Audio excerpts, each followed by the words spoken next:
I've been going to the farmer's market every Sunday. When I go to the farmer's market, I tell myself, like, okay, shop with like your intuition, like taste things and smell things and like look people in the eye, you know, because so much of our life is like digital and monotonous.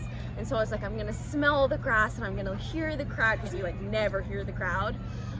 But truth be told, it was very overwhelming, and I was just like, I was smiling like ear to ear, but like I don't know what I was feeling or what was happening. It was just sort of like a roar of emotions that like maybe someday I'll be able to process. Biggest surprises was how much I missed being in a team environment.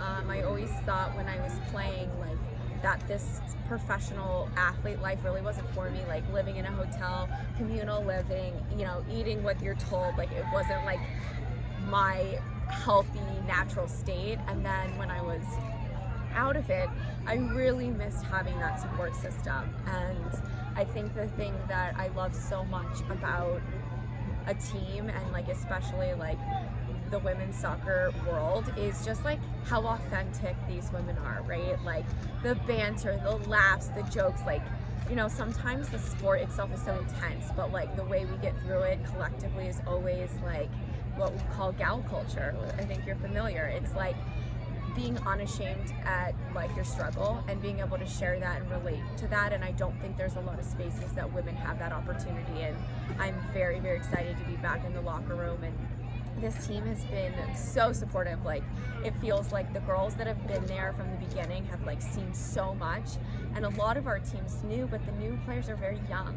And so it was like, you know, they were watching 2015 World Cup as like little kids, you know, and now they're like, oh my God, you're on our team. And I'm like, yeah, this is crazy.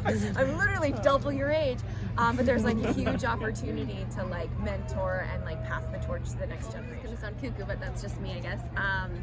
I was thinking about how I learned at some point about how athletes are vessels, and how we have this idea of like turning humans into idols.